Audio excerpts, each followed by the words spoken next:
Classic League Podcast time!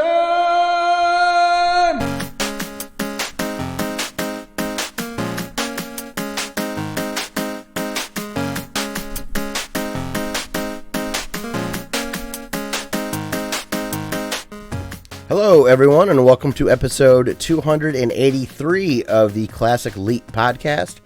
My name is Scott. I've got Dustin with me tonight. Dustin, what is going on, man? Ready for some horror movie talk. Yes. And some video game talk. We got a lot tonight. Big night. Yeah. So this will be the first night that we actually break out the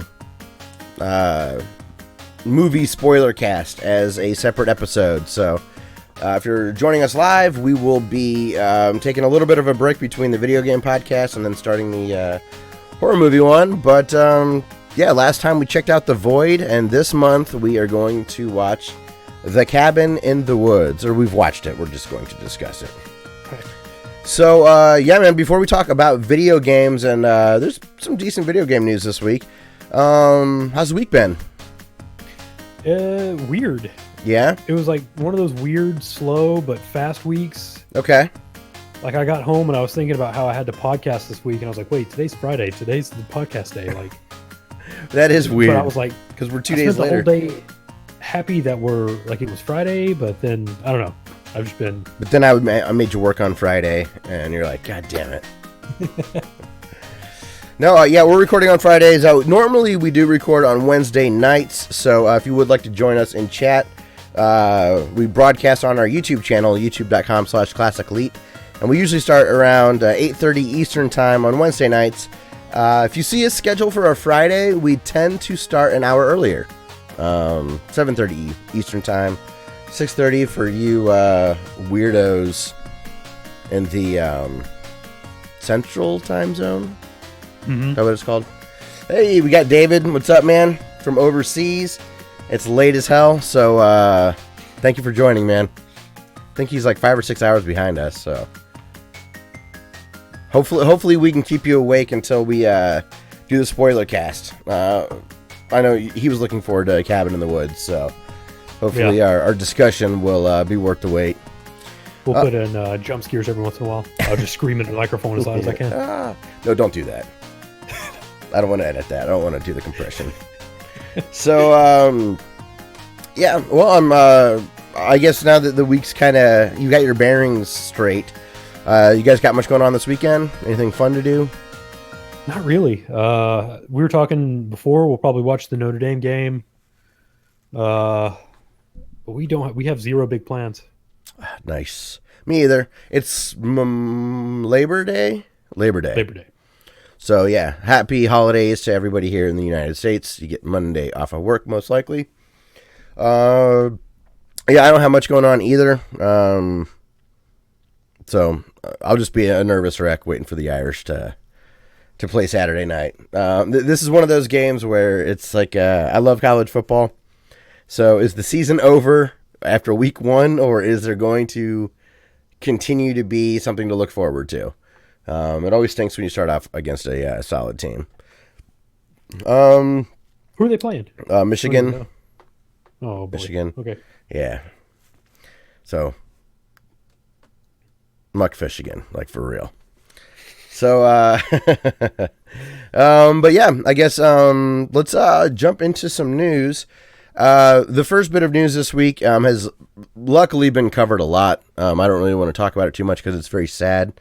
But somebody went and shot up a Madden tournament in Jacksonville, Florida. I think he killed 2 people and himself and injured 10 or 11 others. Yeah. So, that's pretty much it in a nutshell. And it I don't know, the thing that really sucks for me is, and it's just that video games are going to get wrapped into it, and it's not a video game issue.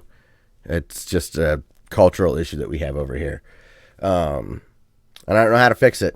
So I guess there's not much to really... I like speculating about video games and company strategies and stuff, but not so much how to handle mental health epidemics.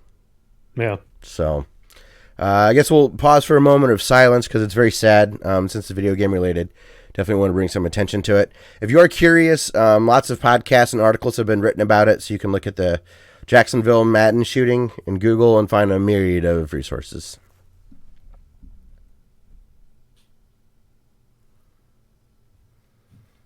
Okay, and on to some better news.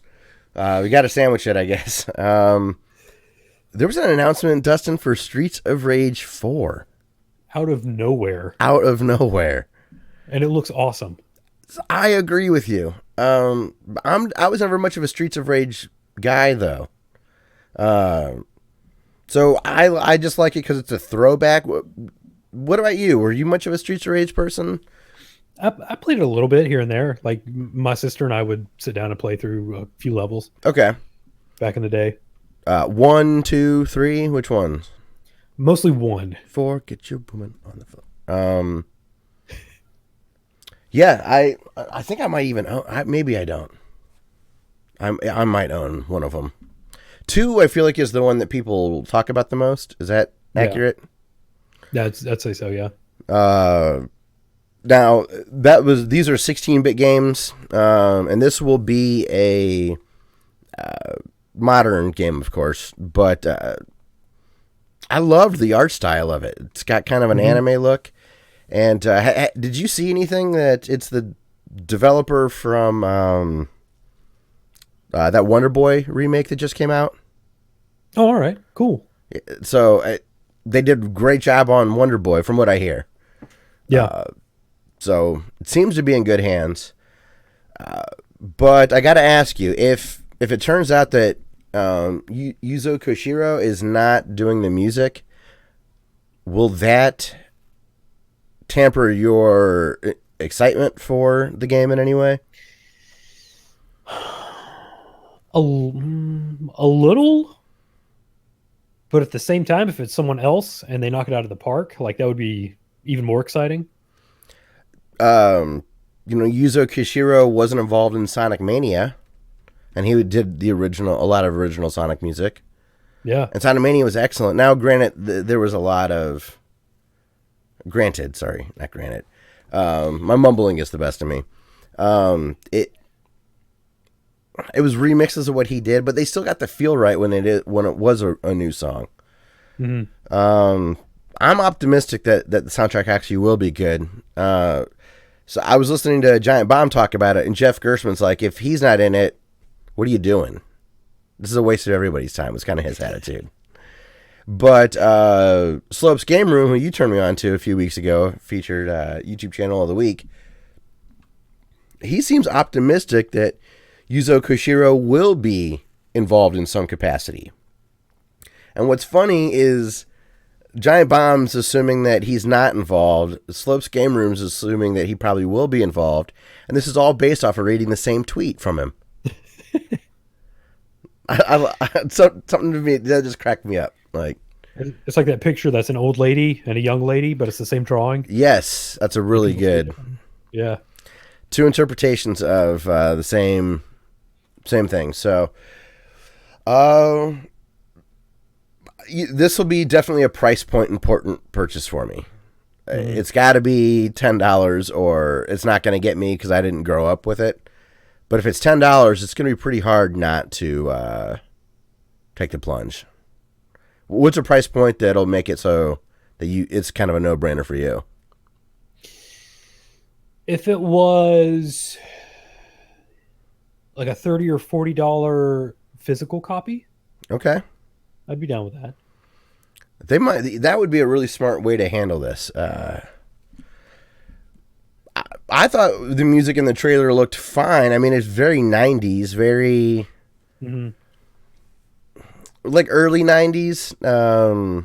I don't know, like, granted, this is like an 80s reference movie, but what was that half-hour thing on Netflix? It was all 80s and rad, dinosaurs and Kung Fury? Yes. Like the guitars, like the high reverb, delayed guitars from the 80s with... I'm cool with that. And this is only one trailer. We've not heard the whole soundtrack, and people are picking apart the music so furiously. I'm with you. I thought it looked cool, and I thought the punching animations looked really satisfying, and there was a twirl punch thing that looked awesome, and I don't know. I like beat 'em ups, but I haven't really gotten into one in a long time. Yeah. If it's awesome and it's online, and like last time we played an online beat 'em up game was Scott Pilgrim, and that barely worked. Yeah, barely worked. It was not fun. Scott Pilgrim, something about the physics just did not feel quite right to me. Yeah. It's fine, but it is praised as, I don't know, like Sonic Mania or something, where Sonic Mania is amazing. Scott Pilgrim was just fine. I think it was because it was one of those. It was pretty new to have one of those like throwback games when that came out. Yeah. And was that Anamanaguchi who did the soundtrack? I don't know if it was. It's they definitely have the title theme and maybe some other things, but I don't know if they did every track in it. But yes, they were the headliner of the soundtrack for sure. Yeah, the soundtrack was amazing. Very catchy, very good. David, and I think he's in England. He's like, what a quiet chat. Yeah, it's Friday night here in the States, and that's where most of our listeners are. And it's actually nice out. So there's a few more people watching now than when we started. So hello to everybody. Feel free to join us in chat. But yeah, Streets of Rage 4, I'm glad this exists. I'm glad they're going to do it, and it seems like it's in excellent hands. Yeah. So, all right, man. What do we got next? I actually think this is pretty cool. So Xbox One is going to be available by subscription model. So you can get an Xbox One S for $22 a month for, was it 3 years? 2. 2 years? 2 years. Okay. Or the X is the new one, right? Yes. So you can get that one for $35 a month. But you get the system, you get the Game Pass, and Xbox Live. Yeah. For $22 or $35 a month, depending on which console you choose. And I hear the S is, this is 0% financing too, so you actually would pay, I believe, I heard someone, I haven't done the math, so I apologize if this is incorrect. Like $130 you would save. Now, the Game Pass is what, $120 a year? And Gold is $60 a year? Mm-hmm. And then the console price. So, I mean, that is a lot of money. But to come in less than that? Yeah. This feels a lot like the Amazon thing where they were going to allow you to 0% finance, pay for graphics cards. Huh. I forgot that happened, man. Yeah, we talked about that a few months ago. Hey, Ben, what's up? Ben Martin here, the photographer extraordinaire. And Crimson Eyed Wolf, hello, how you doing? Thanks for joining. I would rather own the machine outright if I could afford it up front. Yeah. But, man, $22 a month?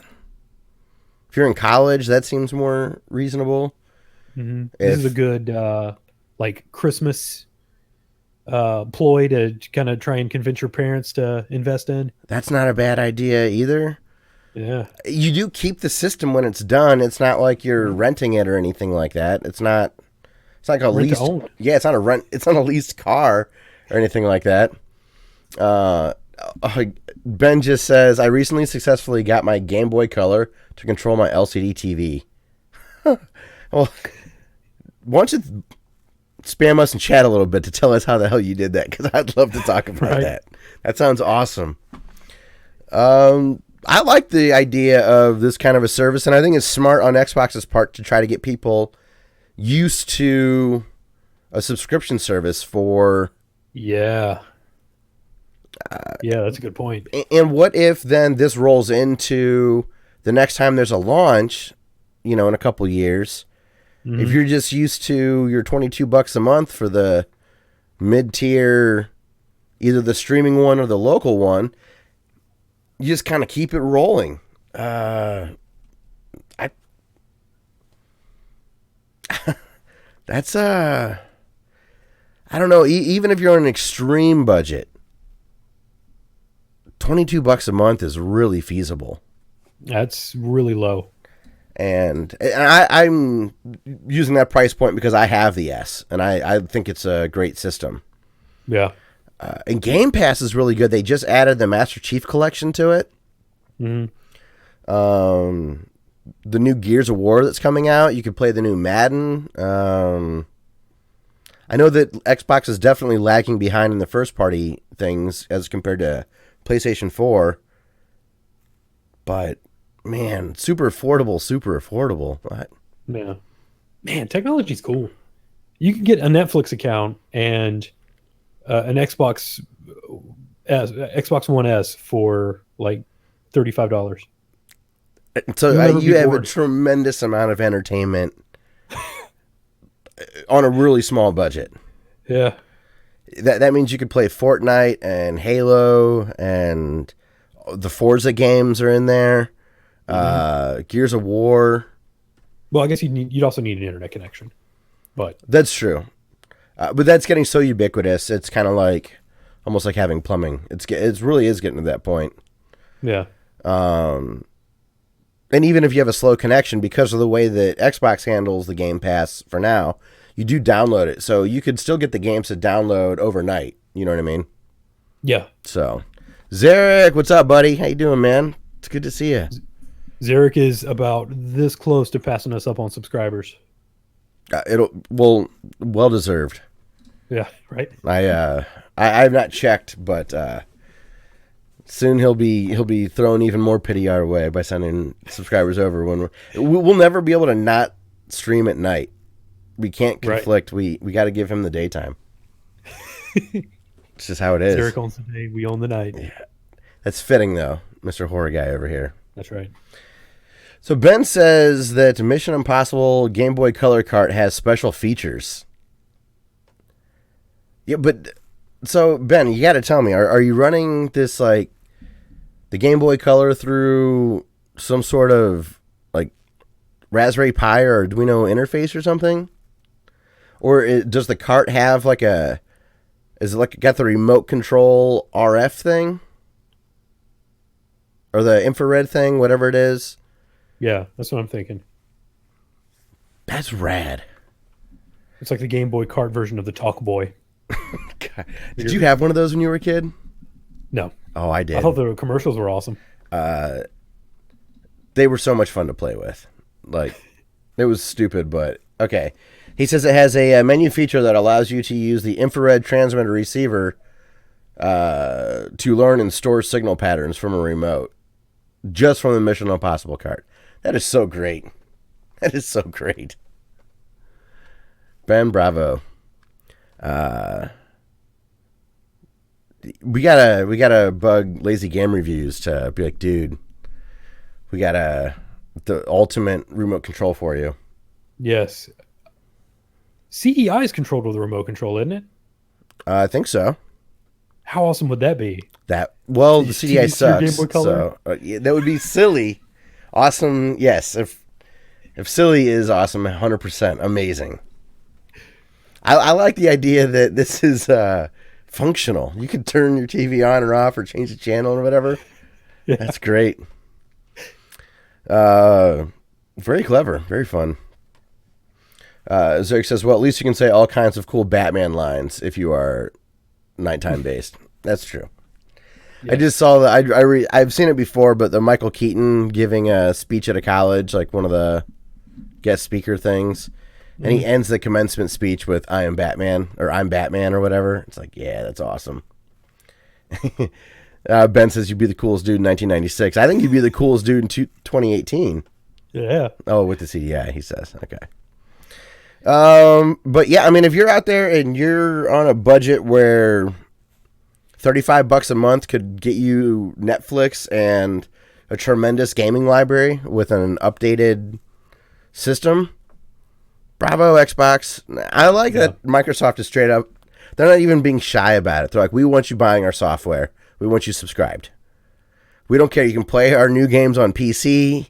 You can play them on an Xbox. We'll give you the damn Xbox. Just please rent our service.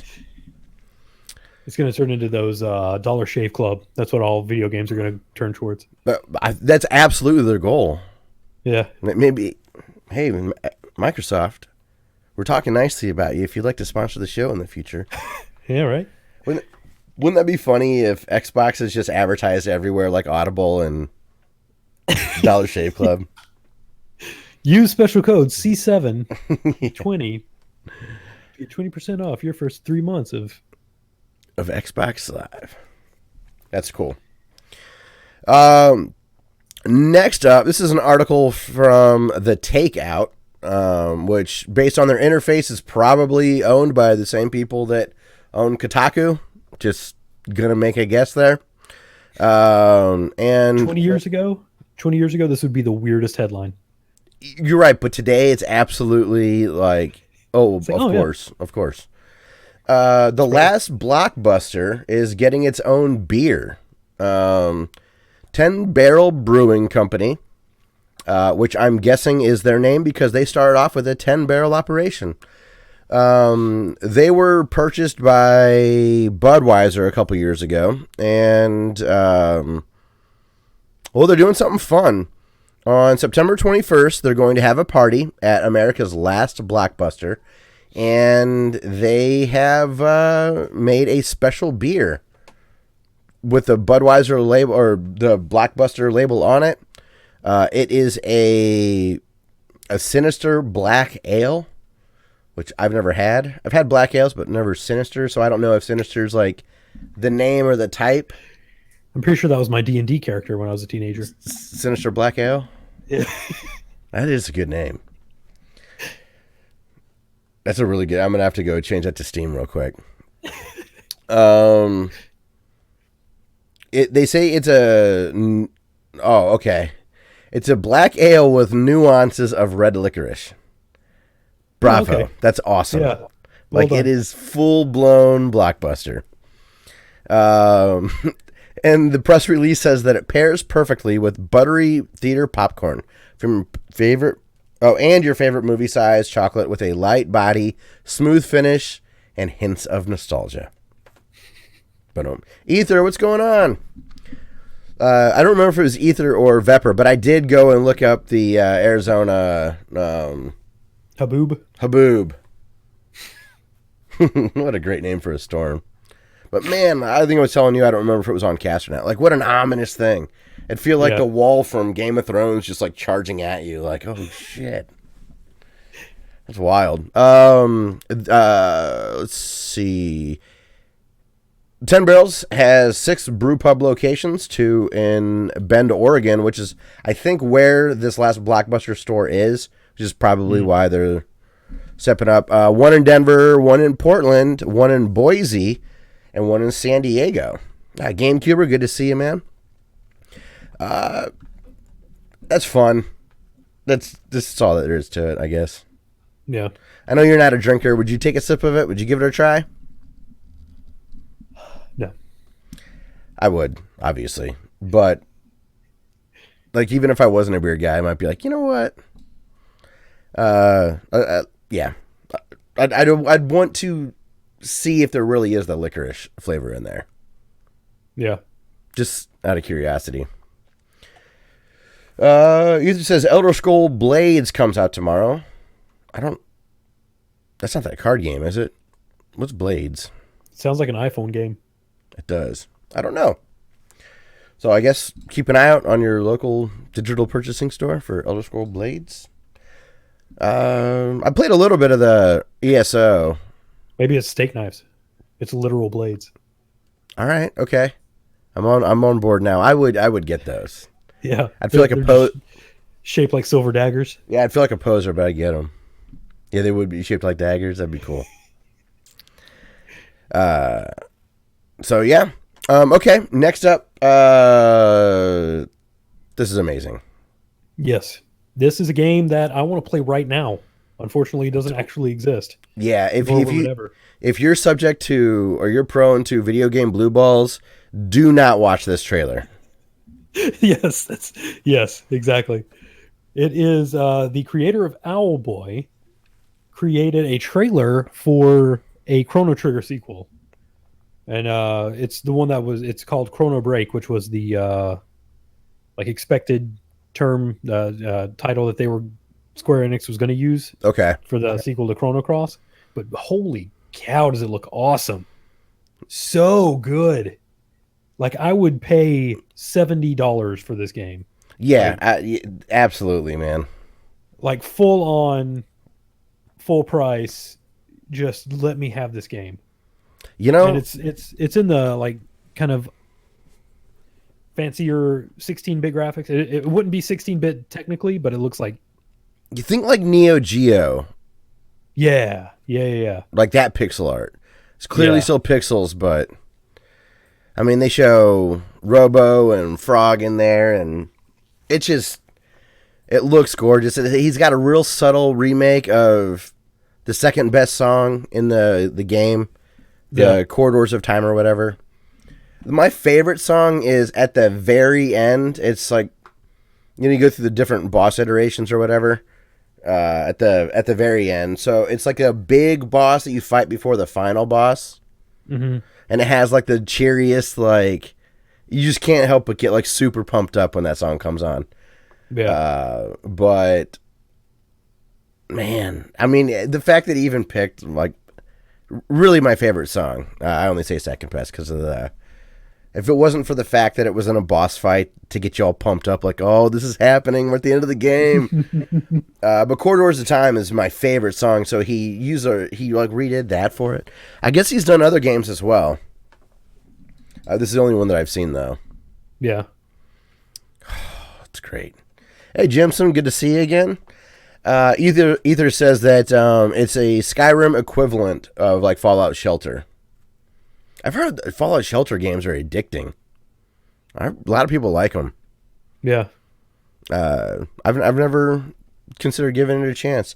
Like, it's been ripped off by other genres too. I think Walking Dead had a popular one, or maybe Stranger Things or something like that had a popular one as well. Dude, I'm so with you though. I would pay absolute full retail price, even if it's download only, like Octopath Traveler. Sign me up for this game. Yeah. Oh, I would cry if it was only download. Yeah, but you'd still get it. I would, yeah, absolutely. On every system, probably. You channel your inner Kevin and just buy it over and over. But yeah, please do yourself a favor, and I'll have it linked in the show notes or in the description. If you're in chat, Dustin just put it there, so I would highly recommend it. So yeah. Be so good. Fallout Shelter has 10 million downloads. Yeah, that's popular. Damn. That's popular. Wow, 10 million. That's a lot of money. I bet they're making a lot of money off that. Yep. Jeez. Right. What are we doing? Oh well. But yeah. Yeah, that's it. So next up, there's some more kind of old school, new school stuff. Onimusha is getting remastered, and it's going to be out in January, which is just a few months away. I've never played Onimusha at all, but I love listening to Easy Allies, the podcast, and all their stuff. And Michael Huber over there is... That man has a magic touch. He wills stuff into existence. He's got Resident Evil 2, and Onimusha has now been remastered. It's a PS2 game. Looks cool. I might actually give it a try now. Do you have it right there? There you go. I think. You got great taste, man. But Bradley Ellis over there said, Huber, I need your help. Will in a Castlevania remake, and he's like, done. Yes. He's like, done. So give it a couple years. It's happening. I wonder if he's like the George Soros of video games, where he's like secretly some like cajillionaire. Okay. He's just financing projects. I don't. That would be amazing. He's so excited about everything. I could never. It would be the best cover of all time. He'd totally have me faked out. Because he's the most... Like, if you watch Michael Huber at Easy Allies, you can't help but just be so excited about whatever he's talking about. He's just, like, into it. I love it. So I see this trending on Twitter, and I'm like, Onimusha, ooh, makes me think of Michael Huber, and I click on it, and sure enough, remastered, coming soon. It's like, Sweet. good on you, man. That's cool. Yeah. So I guess tell me about Onimusha. What do you like about it? What kind of gameplay style is it? All that stuff. I haven't played very much of it. It seems like old school Resident Evil with swords. Okay. Like fixed camera angle, tank controls. These screenshots make more sense now. That also, Resident Evil 2 is probably his number one game of all time. So that would make sense then that he would also love this game a lot. Yeah. But I've heard Colin Moriarty talking about it in really, really high regards in passing before.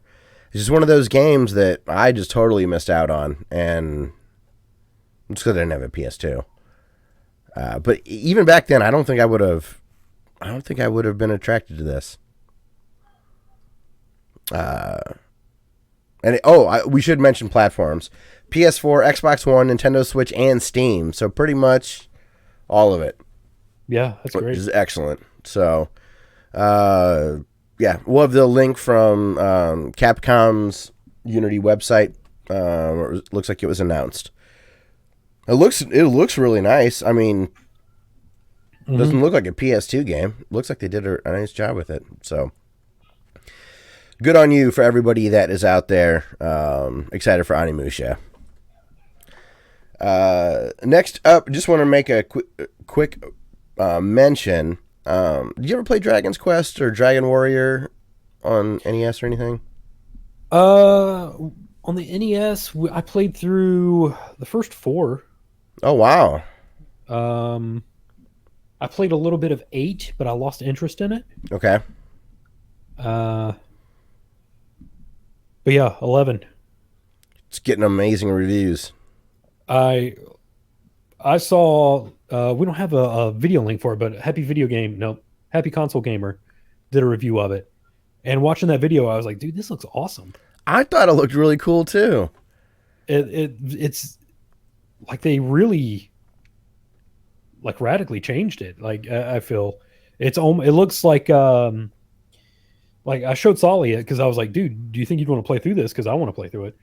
And I'll probably pick it up day one. But I was showing him and he's like, oh, it's like Breath of the Wild. Yeah. Do you think he could deal with the turn-based or menu-based combat? I think so. I think once he learns what attack is and what magic is.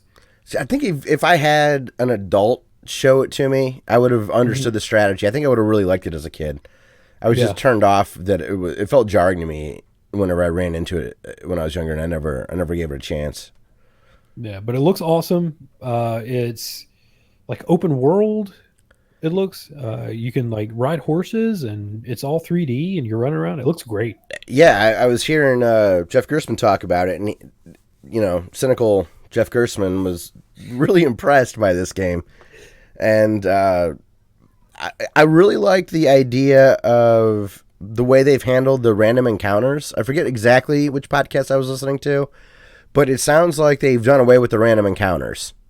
Mm-hmm. So, it looks like it. But enemies will run away from you if you're too high of a level, or you can because it is open world like you were talking about. It almost has that Chrono Trigger ability to walk around them and avoid them if you don't want to mess with it. Yeah, which is really cool. Yeah. I did because I was watching probably Happy Console Gamer's review. I did watch an Awesome Games Done Quick speed run of the first Dragon Warrior on the NES. 37 minutes or something like that. Dude, it is one of the most amazing video game speed runs I've ever seen. Yeah. He was able to manipulate the whole time the RNG. So he never had a random battle. He always knew how to manipulate it to get a battle. He would know the path that he would need to take the entire way through. It's crazy. Yeah. To be that, I don't know, holy shit, the amount of it's got to be 1,000 hours to map that all the way through like that. I don't know. It was crazy. And he was hitting these things that were difficult. It's not like once he knew he could just like breeze through it. He still had skill based in doing. Oh my god, that is crazy. Yeah. If I remember correctly, some of that was like sound cue. You had to hit the button at the right time in the music. Yes, that's correct. Yeah. It's crazy. It's so fun to watch. Ether asked, what was our first turn-based game? Like that Probably Dragon Warrior. I don't... Probably I definitely... copy right there. I know I rented some and wanted to take it back. I don't remember what it was. The first one I really enjoyed, I was an adult. I was out of school. And it was Chrono Trigger. I watched something on RetroWare TV and played Chrono Trigger on an emulator on my laptop. I was like, I get it. I absolutely get it. So that was the first one I played and enjoyed. And then I played Resonance of Fate with Tony and Shintai a bit on the YouTube channel back in the day. I thought it was all right. Were you part of that? Yeah, it was See, but you came from a pedigree of it. So for me to have any exposure, I thought it was all right. I didn't finish it, but that got me into it. I loved Pure Solar. Yeah. That was a really fun one. But I haven't played too much of it. Too many turn-based games just in general. I really want. I promise myself I am going to play Final Fantasy VI with Tony. I want to play that game real bad. RNGesus hates RNG manipulation. That's funny. But yeah, congratulations to Dragon Quest for getting super high review scores. It seems like the highest reviewed game this year next to God of War. Yeah. I forgot God of War came out. Yeah. Have you not played that yet? Or have you? I haven't played that. I haven't played Doom. I didn't play that one with the dog cat dragon thing that came out, Last Guardian. Oh, yeah. I haven't played that. I didn't play Just Cause 3. Dude, I hate to break it to you. You just named a lot of games from at least a year ago. Yeah. Doom's 2 years old. Yeah. I think Last Guardian, maybe that was early this year, but that feels like that was a minute ago. It's been a while. Just Cause 3 is old. That's old, like too. 2015. Yeah. Like, I think they're starting to give that away. Yeah. So, all right, man. What do we have next in the news queue? Let's see. Did I scroll down too far? Oh, okay. We have Shovel Knight Showdown, a local multiplayer game mode for Shovel Knight, but it's not multiplayer only because it has a story mode apparently. Yeah, and I read that about the story mode, but they didn't seem to divulge much. It's basically Super Smash Brothers inside of Shovel Knight. Yeah, and I went back to the 1v1 and Double Dragon. Oh yeah, God, I loved that for no reason. It's not very fun. Right? Yeah. Like you could just run and smack into walls and stuff. You know what I mean? Like you would try to battle a little bit, but it felt cheap. It felt like Blades of Steel. Yeah. It wasn't like Street Fighter or whatever. I felt like I found a secret, even though all I did was select like 2-player mode B or whatever it was. Yeah. They should have that at Evo one year. Oh, that would be fun. I bet they have. Like some side games or something. If not, those guys are way too hardcore. Yeah. And it should be noted that this will be released as a standalone game. But if you've bought any Shovel Knight thing in the past, you get this as a free update. Yeah, Club, man. Those guys are good. Those right? Yeah, Club. I mean, good on you. Good on them. I might want to buy it again. They deserve a beer. You know what I mean? Mm-hmm. I would buy Shovel Knight for Switch if they put out. Do they have a physical copy for that? They may actually. I definitely know they have got the digital one because I played was it Treasure Trove? I played one of them on the Switch and I really liked it a lot. I paid $8 for that expansion, so I'd imagine this will cost between $8 and $10. This expansion. Yeah. But there's multiple different game modes. There was in the trailer. It's like a 10-minute trailer, and they show like a 4-on-4, and it's a free for all to get as many points as you can. Mm-hmm. Then there was like a death match where it's last man standing. Then there was also like collect 10 things. And then you mentioned story mode, which I don't really understand. I scrubbed the trailer, so yeah, I apologize. I didn't watch it enough.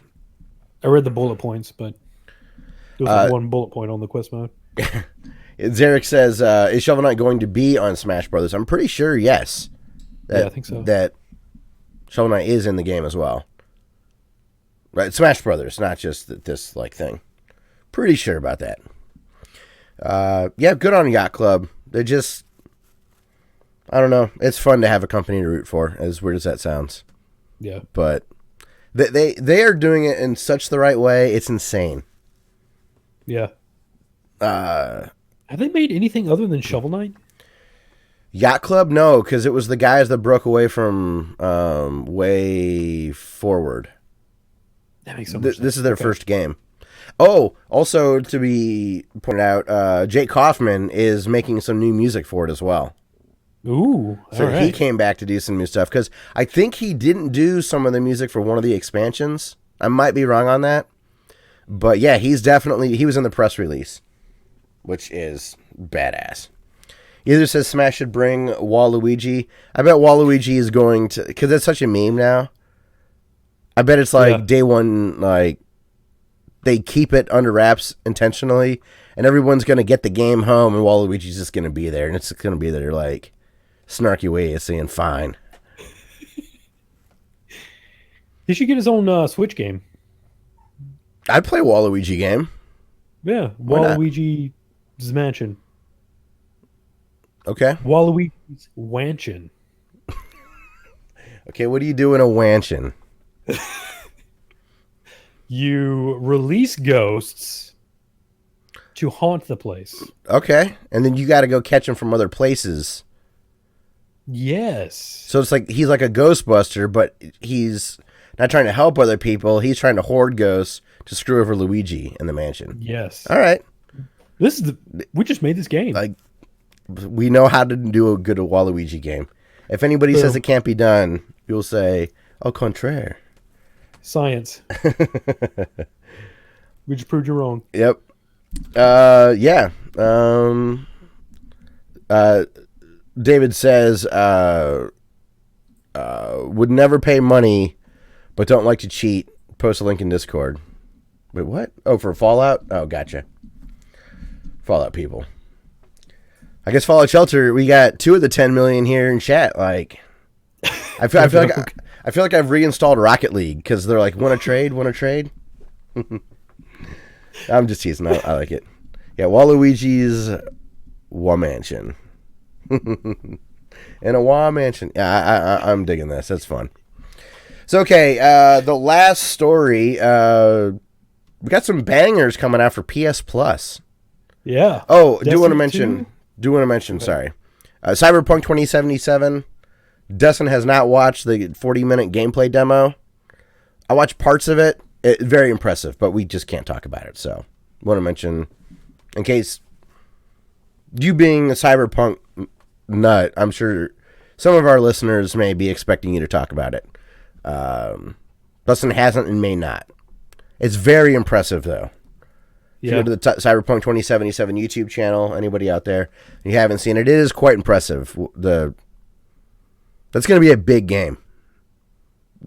I mean, game world size and all that, but I mean, extremely popular. It will be a massive hit. Yeah. Yeah. Cool. Okay, yeah, so PS Plus September games are jaw-dropping. What do we got? Yes. Destiny 2 and God of War Remastered. Among others, but come on. Who cares? Those are the big ones. Yeah. You can get Another World, which is a great game.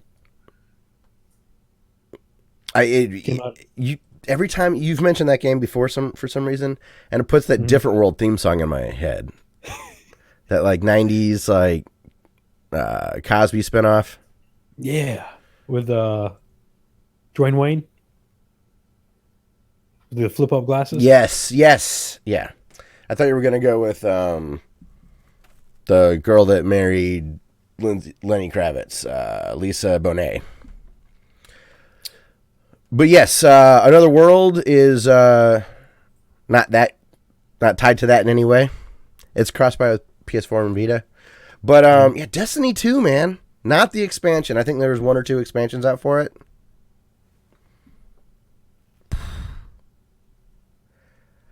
That says something that makes me a little sad for the hardcore Destiny people. They clearly need to buff the player base. Yeah. I'm absolutely installing it. I'm going to tinker around with it. Yeah. Destiny's every time I hear about Destiny, I'm like, oh, yeah, that exists. Right? I always forget. I feel that way with Pokemon's a game like that. Because it's still enormous. And a lot people are still into The Division.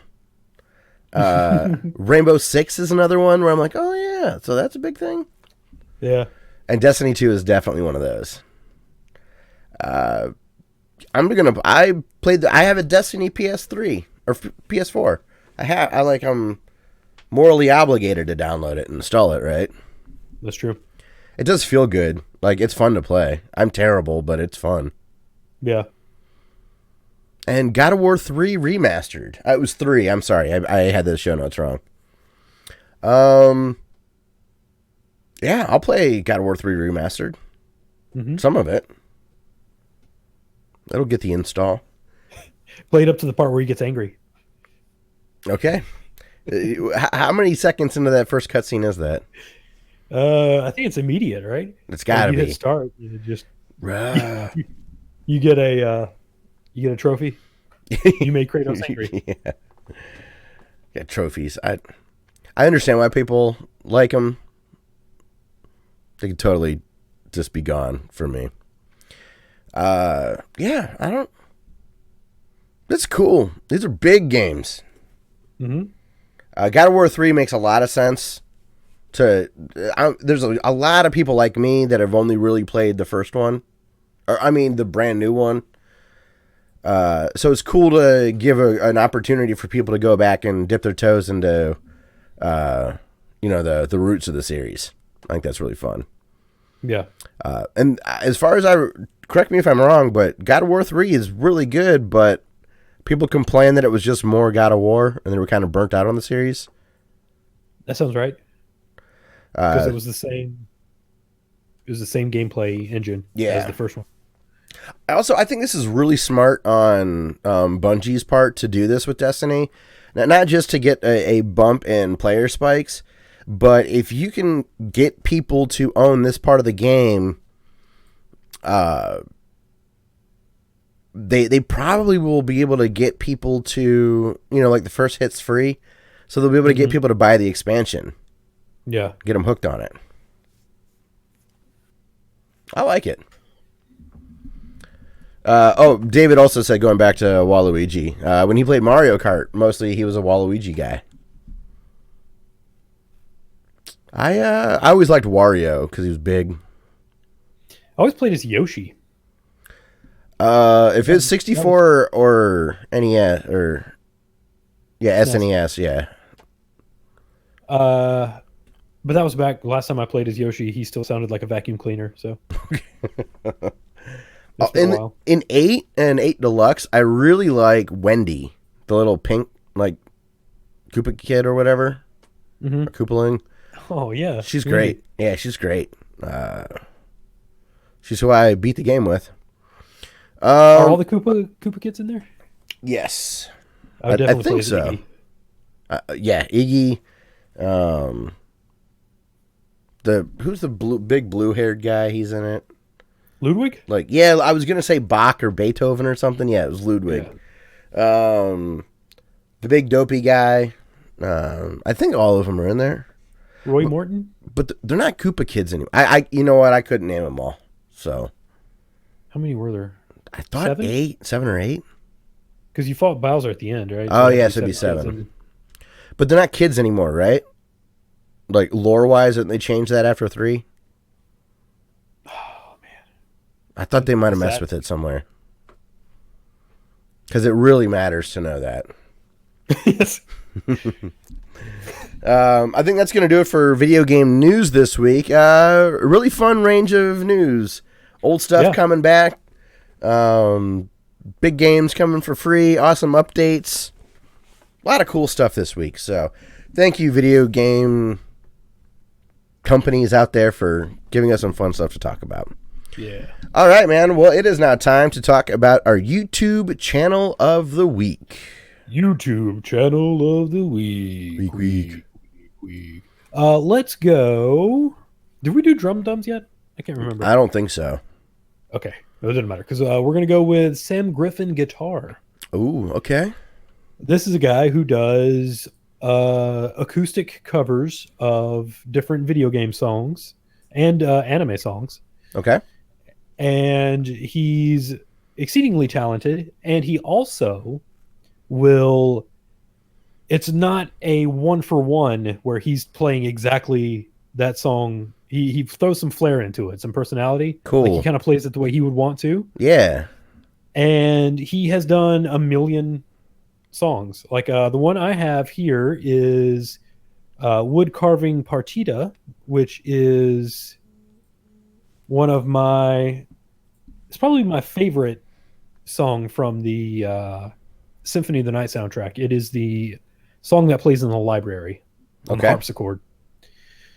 But he also did, let me go in the history, he did Wind Scene from Chrono Trigger, Waltz for ZZ from Cowboy Bebop, Peach's Castle from Super Mario 64, Plague Knight from Shovel Knight. There we go. And also his most recent is Dance of Pele's from Symphony of the Night. Cool. Awesome. Sam Griffin guitar. Yeah, and he has like a billion videos. Does he do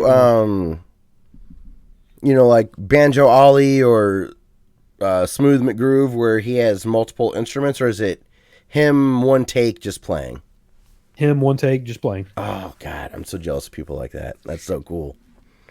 Hell yeah, I will be subscribing to him later today then. Castlevania translates so well into normal instruments, like almost all the time. Even if it's someone different working on the soundtrack, it's remarkable, like how good those songs are. Yeah. Also, it's really cool to see. A lot of times, Castlevania, when it's remade or covered, it's metal. It's the metal version. Yeah. So to see just this really, really good acoustic version, definitely simple, a nice, very, very awesome. Yeah, metal's like the easy. Okay, it's gonna sound pejorative, and metal takes a lot of talent. I can't do it, but it seems like the easy idea. Like, you hear a metal cover, and you're like, of course, you just flip a distortion switch and play it fast. Throw a little double bass drum under it, and there you go. You got a cover. But to hear like a rearrangement that's not covered with distortion is, I'm with you on that. And that tends to impress me more. Like, I really like that Banjo Ollie guy. Because he does, just clean string stuff and has like mandolins and stuff later. And that's pretty cool. To be that talented. God, fuckers. So, all right, man. Well, make sure to go subscribe to Sam Griffin Guitar on YouTube, and if you comment, let them know we sent you. All right, man. Well, what have you been playing this week? I played some Alan Wake again. All right. More progress from the picked up save. You've made more progress. Yep. Cool. That game. I also picked up the strategy. Excuse me, goodness, the strategy guide. And I got that thing off eBay for like $7 shipped, and it was brand new when it came to me. Oh, really? It's still wrapped up in this shrink wrap. It was great. That's nice. But I really dig the rhythm of that game. Yeah. It is. So for people who don't know, like, you were surprised last week when it wasn't just flashlight stuff. Yeah. It's a third-person action game where the enemies are covered in darkness. And darkness. Charlie Murphy, man. They're covered in darkness, and you have to shine your flashlight on them for a period of time. The darkness goes away, and then you can shoot them. Oh, okay. They're invincible up to that point. So you'll be walking through the woods at night, and all of a sudden, all the darkness starts swirling around you, and that's when you know you can be attacked. And when you get attacked, usually there's 3 or 4 guys who come out, and they all have melee weapons like knives and stuff you'd see in like a logging camp, like knives, monkey wrenches, that kind of thing. Okay. And so they usually bum rush you, or they'll throw the weapon at you. So it's a little like Resident Evil 4, but faster and a little looser.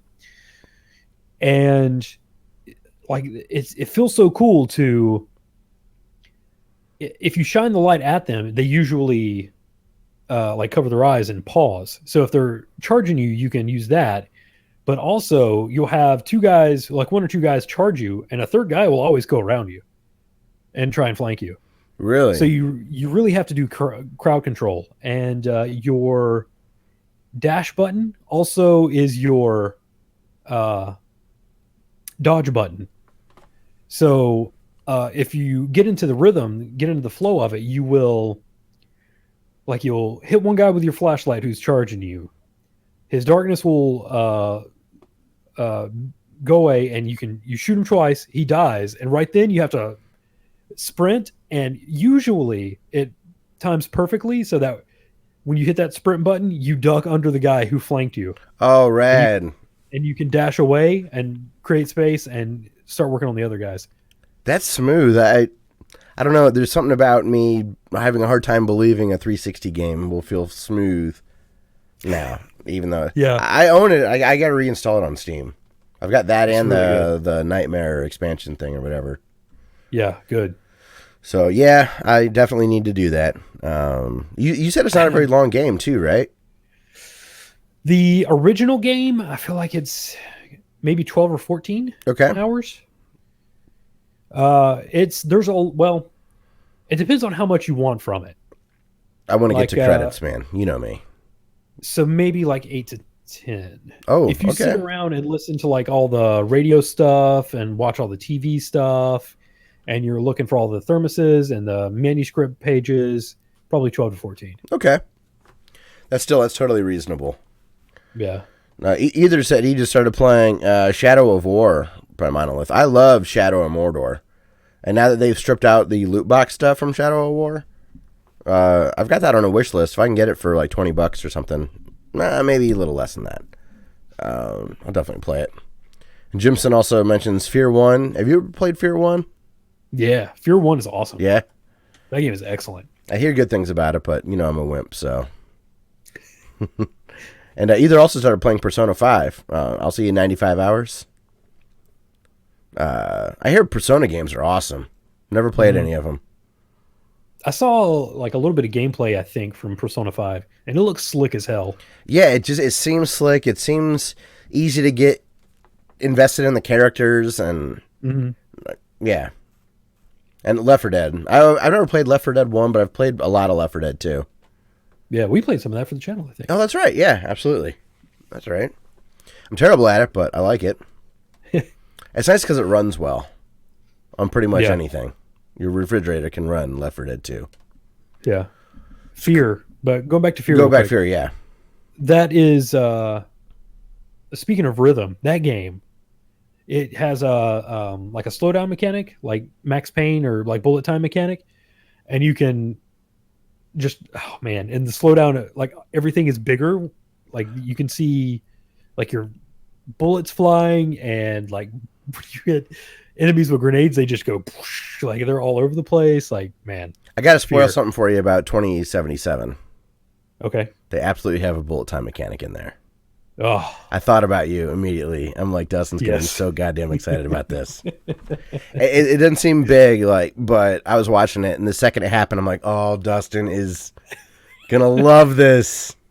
I need to just watch that video. You do. That way we can talk about it next week. You do, just because it's really not going to spoil anything for you. It's just going to get you excited. Yeah, it really cool.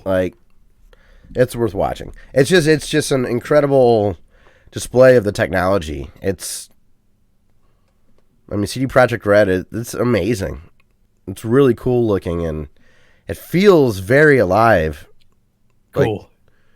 Like the way a movie set would. It's pretty cool. So yeah, have you been playing anything else, or is that just it for you right now? Still Alan Wake? Still right now, just Alan Wake. I've been thinking about playing Costume Quest with Solly. Oh, that's a good one. How much you would, because I've been wanting to play something Halloween horror-ish, but I have to be, I don't have much time, so I have to play it in front of him. Yeah. That might be a good one. To hell with it and just play Outlast in front of him. I mean, watch. I mean, how soon do you want to start the daddy issue scarring? Like, baptized by fire. Yeah, that's right. Kick him out in the deep end. Sink or swim, buddy. Get scared. Cool. Well, I've not been playing much either. I'm starting to get a little tired of Dead Cells. I tried doing the grinding approach to get a lot of stuff, and I'm burning myself out on it a bit. But still very fun. I can't get through the one boss, and I'm not even to the end one. It's hard, so it's getting frustrating. And then also, have you ever seen Beat Saber? It was popular on like Twitter and Reddit, where you basically have lightsabers and you're in VR and you're smacking at boxes, but it's a rhythm game. Okay. My buddy has a Vive, and he bought Beat Saber. It's my buddy with all the Japanese rhythm games. Mm-hmm. So he bought a Vive, and of course the only thing he has is Beat Saber. But if you have the PC version, it's coming to PS4 or the PSVR or whatever. But he was able to load custom songs the way that you kind of can on Rock Band and whatnot if you have it on PC. Cool. So he had a really, really great song selection, and it's super fun, man. If anybody out there has a chance to play Beat Saber, do it. It's great. It's super fun. Did he have oh damn, where'd he go? Carpenter Brute? No, that would be amazing. Yeah. I did a Skrillex song, and I did Toto Africa. Like, all right, yeah. Super fun. Like, at some points, like you're smacking these blocks that are coming at you, and your right hand is blue and your left hand is pink.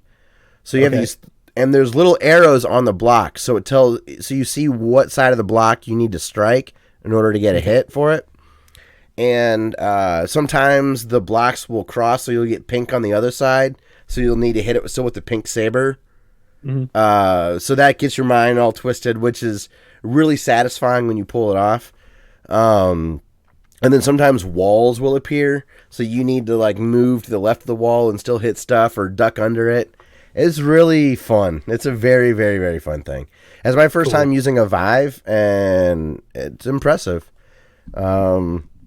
It felt more accurate than the PSVR, but didn't feel more virtual reality, or like the fidelity was pretty similar because it's been so long since I tried a PSVR.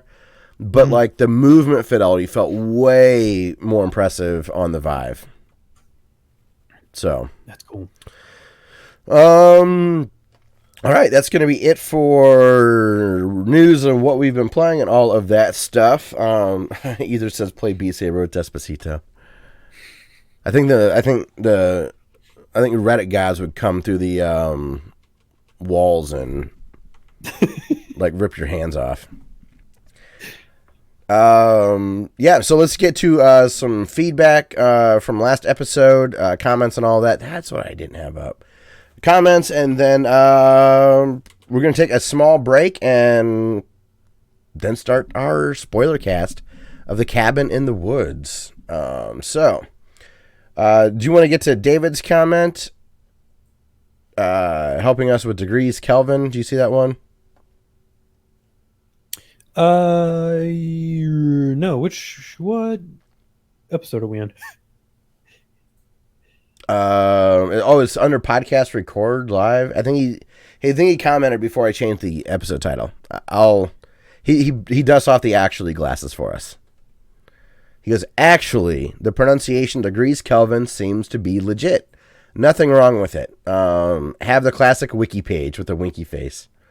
Waiting for Cabin in the Woods commentaries. I hope it doesn't get too late, though. Yeah, we're trying to bust through for you. But so it turns out degrees Kelvin is okay. So I'll read a couple. I'll read 3 of Dumbass's comments, and then you can read the other 3. Okay. He says, this magic SNES cart adapter thing is definitely not for me. If I'm going to play a real cart, it's going to be on a CRT. I have no use for retro gaming on modern TVs, except when I do, I will use an emulator. I see no reason to use real carts on modern TVs. Sure, it sounds awesome for some others, but not for me. I do need to back up a game. My Sydney Hunter SNES game, I want to dump it to a ROM so I can ever drive it. So, I mean, it's a good tool for that. He also says, fuck EA, fuck Battlefield. Hashtags on both of those. Okay. And then also he says, I don't know if you knew this or not, but have you ever tried putting a new 72-pin adapter into your NES? You don't have to push the cart down anymore. That way it keeps from bending the pins in the future. Yeah, I have a replacement one, and I thought I got a bunk one because pushing it down, it wouldn't work. But as soon as it was up and I pushed it in, it worked. So I thought that I just had like a poorly manufactured one that I thought was like a happy accident. Yeah, I hear some people complain about new 72-pin adapters. Like, oh, they're not good or they're bad for your carts or whatever. I've never had any issues with it. I just went in and bit my pins back down individually. That's smart. I probably should have done that. I think somewhere I still have my old adapters, so I could probably do that. Yeah, cool. But let me stress somewhere. I have like 2 moves since then.